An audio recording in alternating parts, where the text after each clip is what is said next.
man walks barefoot on the street. Passers-by see his appearance are a bit disgusted but do not know he has a listed company. The man walks into the company and the receptionist looks at him with disdain, and he asked to see the chairman of the front desk. Customer service had to let him wait on the sidelines. The man came aside and soon a group of security guards came out and threw the man out. The man's name is Danny. He's been missing for 15 years and now he's back at his father's company but no one recognizes him. Danny walked quickly towards the elevator and was stopped by the security guards. Danny didn't hit him hard, but gently pushed him away. Danny jammed the door shut and entered the elevator, swiping his employee badge for access. After arriving at the top floor, Danny went straight to the general manager's office. The man was puzzled when he saw Danny's face. At that moment, a woman came out of the room and when Danny saw them, he immediately remembered that they were his childhood friends, Ward and Joey. Danny was about to say something, but the other woman called security. The guards came up and pointed guns at Danny, but Danny couldn't resist. After being kicked out, Danny went to his old house and found that the locks had been changed. Danny saw no one around and jumped to the second floor. Everything here had changed. The only familiar thing was the group photo of the three of them. When he got to the balcony, he remembered how the three of them used to play on the balcony when they were kids, and he had to find out what had happened. At night, Danny had nowhere else to go, so he went to the park and sat under a tree, listening to a song. Then a man came along and Danny and the man got to talking and soon became friends. The man pulls out his cell phone and learns that Danny is looking for someone, so he uses the phone to help Danny check it out. Danny saw the news on his cell phone that he and his parents had died in a plane crash. The next morning, Danny found Joey and tried to explain the situation to her, but Joey wouldn't give him a chance to talk and warned him to call the police if he bothered him again. Danny has no choice but to leave, and suddenly a cab comes along and Danny jumps out of the way with ease. Joey was shocked at the sight. Danny left the house and went to the park to play Tai Chi, but he was mistaken for a beggar. Danny took the money and tried to give it back, but the Chinese woman didn't want it. He saw her putting up advertisements and wanted to get a job with the woman, but the woman took one look at Danny and left. At night, he went to the martial arts school where she had posted the ads during the day. He wanted to challenge the best of the best, but the woman refused. She threw Danny out. Danny went outside by himself and a man came by and pulled out a baton and tried to beat him up. Danny reacted in time and kicked the man down,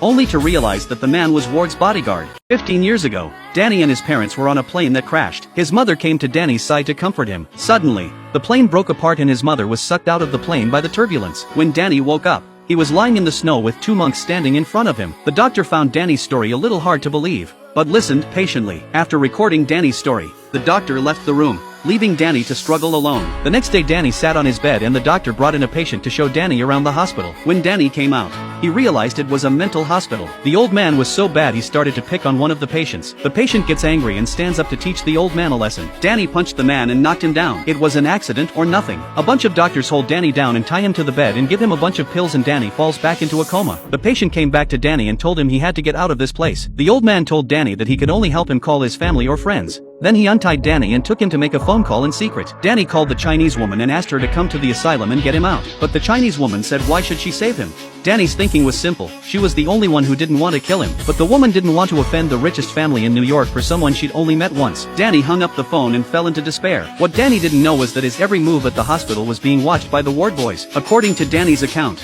Ward's father had sent someone to look for the crash site, but there were no martial arts monks or temples, and Danny's phone calls were also being monitored. To find out more about Danny, Ward went to the martial arts center and found the Chinese woman. No matter how much Ward asked about Danny, Annie wouldn't talk. Ward was ready to use his kryptonite to find out about Danny from Annie. Annie came to the hospital to find Danny. When she saw Annie, she thought she was coming to save her, but she pulled out a document that Ward had asked Annie to sign. A document that Ward had Annie sign that proved Danny was dangerous and would keep him here forever. Annie wants to know why. Danny told Annie that Danny was a threat to the Ward family, the richest family in New York, and that half of their company belonged to Danny. Annie doesn't want to get involved in their fight, so she takes the file and leaves. Danny asked her to do him one last favor and give the bag to Joey. Annie came into Joey's office and handed her the bag. Joey opened the bag and there was a bunch of candy. Joey looked at the candy and instantly cried.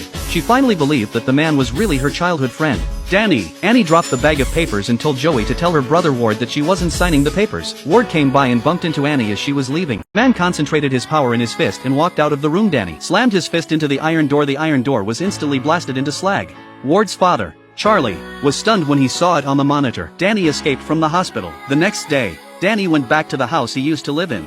which was now owned by Joey. Danny sat on his knees on the floor with chrysanthemums and fruit. He'd just gotten out of the mental hospital, and he wanted to go back in. When Joey came home, he was shocked to see Danny like this, but Joey didn't call the police to arrest him because she knew he was the real Danny. Joey sat next to Danny and wondered what had happened to him, but no one would believe Danny if he told them. Joey brought Danny into the house, and Danny looked at everything that was once familiar. Joey then pulled out a document that was Danny's stock transfer agreement. Ward had offered Danny $100 million for his shares in Ward's company. If Danny agreed, he had to change his last name. Danny was furious at the offer. He hadn't come back for the money. He'd come back to be recognized. Without waiting for Joey to explain, Danny opened the door and left. Joey rushed out to make a last-ditch attempt to persuade him that $100 million would make a very good living, but Danny left without looking back. The three of them had been friends since they were kids. Danny was homeless, while Ward and Joey lived the life of a rich man. Danny decided he had to prove himself. He came to the door of a company and waited for a woman to come out. Danny followed her. The woman spots him and pulls out her pepper spray and turns it on Danny. Danny explained to the woman that he was Danny and that the woman was Danny's father's secretary. Danny told the woman about his past, which made her believe his identity. The woman couldn't believe it when she saw Danny standing in front of her. Danny told the woman what happened to him and asked her to help him with his lawsuit against Ward's company. The next day the two met again, and the lawsuit was a bit of a challenge for the woman, who claimed to be undefeated, because Danny didn't have any proof that he was Danny. Danny arrives at the hospital to get his birth certificate, and a man in black is standing inside. Danny tells him he's looking for information. The man doesn't care. While Danny was looking for information, the man attacked him. Then the man finds a bottle of ethanol and sets the place on fire.